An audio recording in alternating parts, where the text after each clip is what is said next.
अस्सलाम वालेकुम dear class. उम्मीद है कि आप खैर खैरियत से होंगे। ये नेगेटिव और इंटरोगेटिव सेंटेंसेस की सेकंड क्लास है।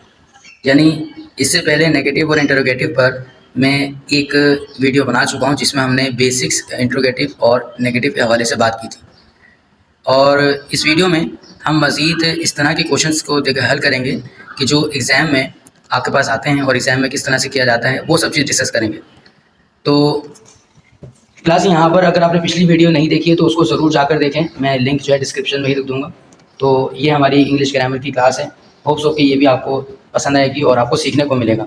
तो इसमें यहाँ पर फर्स्ट ऑफ ऑल आप ये समझ लीजिए कि नेगेटिव और इंटरोगेटिव जब हमें कन्वर्जन के लिए आते हैं तो इन 12 सेंटेंसेस में से ही कुछ सेंटेंस दिए जाते हैं जो कि आपने कन्वर्ट करने होते हैं। अपनी पिछली वीडियो में थोड़ा सा उसके हवाले से मैं रिव्यू दे दूँ आपको कि पिछली वीडियो में हमने ये सीखा था कि अगर सेंटेंस में फर्स्ट फॉर्म अगर आती है तो उसमें हम डू लगाते हैं, और अगर फर्स्ट फॉर्म और एस आता है तो हम डस का यूज़ करते हैं। अगर सेंटेंस जो है सेकंड फॉर्म वाला हो यानी पास्ट इंडेफिनिट का हो तो उसमें हम डिड लगाते हैं। ये जो फर्स्ट फॉर्म होती है ये प्रेजेंट इंडेफिनिट का सेंटेंस होता है, इसमें डू लगेगा या डस लगेगा। अदरवाइज सेकंड फॉर्म यानी पास्ट इंडेफिनिट वालों में डिड इस्तेमाल करते हैं। और कुछ सेंटेंसेस ऐसे होते हैं जो कि हेल्पिंग वर्ब जिसके अंदर आ रहा होता है, तो अगर हम हेल्पिंग वर्ब को स्टार्ट में लेके आ जाए तो वो इंट्रोगेटिव में कन्वर्ट हो जाता है, और अगर हमें नेगेटिव बनाना हो उसका तो हेल्पिंग वर्ब के फौर बाद हम नॉट लगा देते हैं। ये 3 बेसिक से नेगेटिव इंट्रोगेटिव पर रूल्स हैं। आइए इसके ऊपर हम मज़ीद सीखते हैं कि मैंने जो ऐसे पार्ट नंबर 2 बनाया है वो किस तरह से हल होगा। तो क्या सबसे पहला सवाल है, he deals honestly with his customers. तो अगर हम गौर करें तो इसके अंदर ये जो डील्स लिखा हुआ है ये आपके पास फर्स्ट फॉर्म है। हमने यहाँ पर जब इसका नेगेटिव बनाना होगा तो हम यहाँ पर ये जो मेरा फर्स्ट वाला रूल था जिसमें मैंने आपको बताया था कि अगर फर्स्ट फॉर्म के साथ एस या ई एस लगा होगा तो हमें डस यूज़ करना होगा। अगर हम इसका नेगेटिव बनाना हो तो हम इस तरह से बनाएंगे कि ही डज नॉट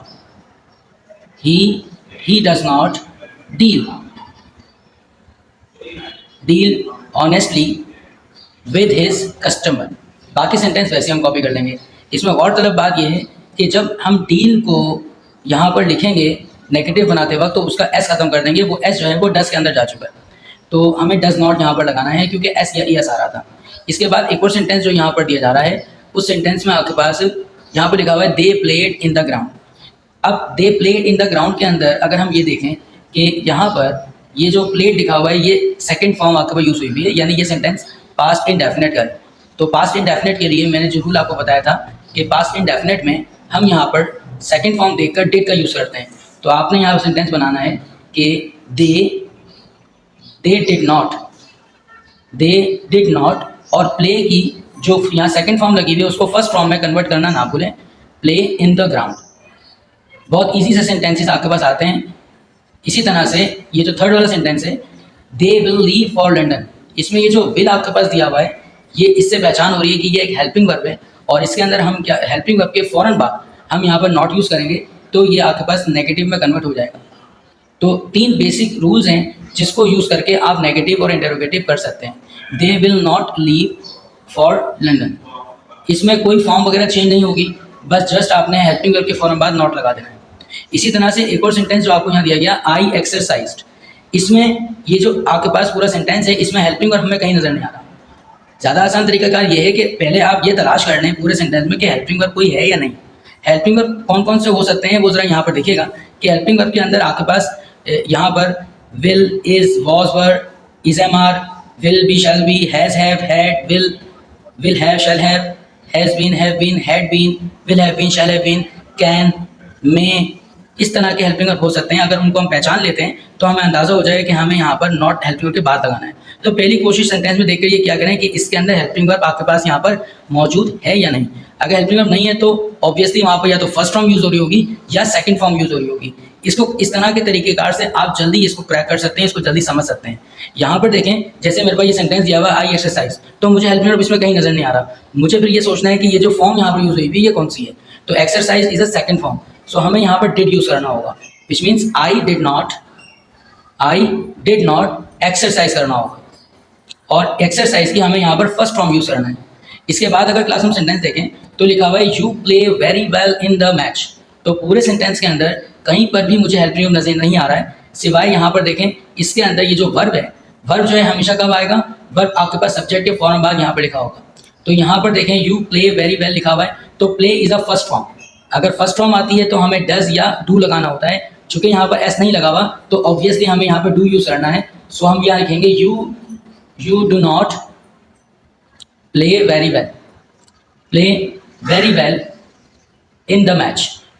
इसके साथ साथ आपके पास यहाँ पर एक और सेंटेंस जो यहाँ पर दिया जा रहा है वो है she inspires one and all with her performance. तो अगर पूरे सेंटेंस में देखा जाए तो यहाँ पर हेल्पिंग वर्ब नहीं है, लेकिन ये जो फॉर्म यूज़ हो रही है ये फर्स्ट फॉर्म यूज़ हो रही है, और इस फर्स्ट फॉर्म के साथ यहाँ पर आपके पास एस का यूज़ हो रहा है। और एस का यूज़ होता है तो हमें यहाँ पर सेंटेंस बनाना होता है शी डज नॉट इंस्पायर, हम एस ख़त्म कर देंगे, inspire one and all with her performance. तो इस तरह से क्लास हम इसके नेगेटिव सेंटेंसेस को यहाँ पर बना सकते हैं। इसको बार बार प्रैक्टिस करें, ठीक है। फर्स्ट वीडियो को देखना आपके लिए बहुत ज़रूरी है। अगर इस नेगेटिव इंटरोगेटिव की फर्स्ट वीडियो आप देखेंगे तो इंशाल्लाह आपको ये वाली वीडियो भी बहुत अच्छे तरीके से यहाँ पर आपको समझ में आएगी। This is our second part, ये हमारा सेकंड पार्ट है जो ये वीडियो का है। फर्स्ट पार्ट हमने पहले एक वीडियो में डिस्कस किया हुआ है। इसके बाद हम यहाँ पर इंटरोगेटिव देखते हैं कि अगर इंटरोगेटिव सेंटेंसेस एग्जाम में आते हैं तो वो किस तरह से आते हैं। रूल बिल्कुल सेम है कि फर्स्ट फॉर्म होगी या एस ई एस होगा तो डू या डज हम लगाएंगे, डू या डज हम लगाएंगे। सेकंड फॉर्म में डिड लगाएंगे, और यहाँ पे हेल्पिंग वर्ब वाले होंगे तो हेल्पिंग वर्ब को हम बाहर कर देंगे। देखें हम ये सेंटेंस बनाने जा रहे हैं, ज़रा इसको समझें ताकि आपको क्लियर हो जाए। लिखा हुआ है ही कम्स बाय बस। सो अगर हमने यहाँ पर ये देखा कि ये जो आपके पास कम्स लिखा हुआ है ये आपके पास फर्स्ट फॉर्म के साथ एस लगा हुआ है, यानी यहाँ पर हमें डज का यूज़ करना है। लेकिन डज हमें लगाना कहाँ पर है? स्टार्ट में लगाना है। अगर हम स्टार्ट में लिख देते हैं किसी भी हेल्पिंग वर्ब को, बाहर की तरफ लिखते हैं, तो ये इंटरोगेटिव में कन्वर्ट हो जाता है सेंटेंस, ठीक है। अब इंटरोगेटिव मीन सवालिया, तो हमने यहाँ पर डज लिखा, डज लिखने के बाद हमने यहाँ पर लिखना है ही, डज ही, और कम की हमने यहाँ पर फर्स्ट फॉर्म लिखनी है, एस को ख़त्म कर देना है, डज ही कम बाय बस। और एक चीज़ ना भूलें वो है इसका क्वेश्चन मार्क के एंड में आपने क्वेश्चन मार्क जरूर देना है, बिकॉज ऑफ ये इंटरोगेटिव है। इसके बाद एक और सवाल आपके पास है, वो है शी फ्लू अ काइट। इस सेंटेंस में ये जो फ्लू लिखा हुआ है, flu is a second form of fly. हमारे पास फर्स्ट फॉर्म इसकी होती है फ्लाई, तो ये सेकंड फॉर्म आपको दी है, और सेकंड फॉर्म में हम डिड का यूज़ करते हैं, और उस डिड को आपने बाहर लिखना है। Did she fly a kite. और जब हम यहाँ पर डिड को बाहर कर देंगे तो आपने फ्लू की फर्स्ट फॉर्म यहाँ पर यूज़ करनी है, सेकंड फॉर्म ख़त्म कर देनी होगी। हम मजीद यहाँ पर देखें लिखा हुआ है he is making a large table. तो इस पूरे सेंटेंस में यहाँ पर इज़ जो है वो आपका हेल्पिंग वर्ब है, तो हमने इस सेंटेंस को ऐसे बनाना है कि इज़ को बाहर लिख देंगे और बाकी सेंटेंस वैसे लिख देंगे, is he making a large table. अब they advise him to take rest, so this sentence is belongs to the past indefinite, क्योंकि एडवाइस जो है वो सेकंड फॉर्म है एडवाइस की। तो हमने यहाँ सेंटेंस में कुछ इस तरह से करना है कि लिखेंगे डिड दे एडवाइस हिम, ये ऊपर वाले में क्वेश्चन मार्क लगाना मैं भूल गया था, अच्छा, हिम टू टेक रेस्ट, और एंड में क्वेश्चन मार्क हम लगा देंगे। फर्स्ट सेकंड फॉर्म को फर्स्ट फॉर्म में कन्वर्ट करना नहीं भूलिएगा। एक सेंटेंस और आता है, you can get good marks.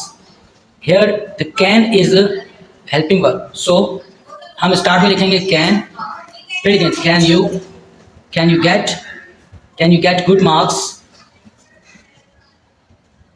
And question mark.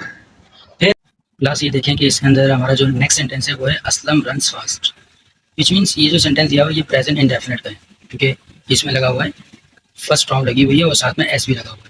तो हम यहाँ पर इसका जब इंटरोगेटिव बनाएंगे तो कुछ ऐसे बनेगा, स्टार्टिंग में हम लगा देंगे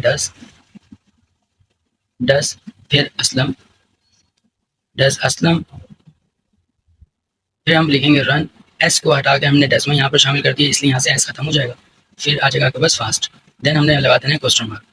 फिर आपके पास लास्ट जो सेंटेंस है वो हमारे पास है वी गो टू पिकनिक, और हमारा लास्ट वाला सेंटेंस भी जो है वो प्रेजेंट इंडेफिनिट ही है। हमें कैसे पता लग रहा है? वो यहाँ पर इसकी जो फॉर्म है ये बता रही है कि ये प्रेजेंट इंडेफिनिट है। तो हम जब इसको कन्वर्ट करेंगे तो इसके अंदर हम लिखेंगे do we go to picnic. हमने डू इसलिए लगाया क्योंकि एस या एस नहीं था। फिर हम यहाँ क्वेश्चन मार्क लगा देंगे। तो ये क्लास उम्मीद है कि आपको ये चीज़ें समझ में आई होंगी। तो आपके एग्ज़ाम में बिल्कुल इसी तरह से न्यूमेरिकल जो इंट्रोगेटिव वाले सेंटेंसेस हैं वो आते हैं, तो आप इनकी प्रैक्टिस करें दोबारा से, ताकि ये है कि आप अच्छे तरीके से एग्ज़ाम में ये काम कर सकें। Thank you.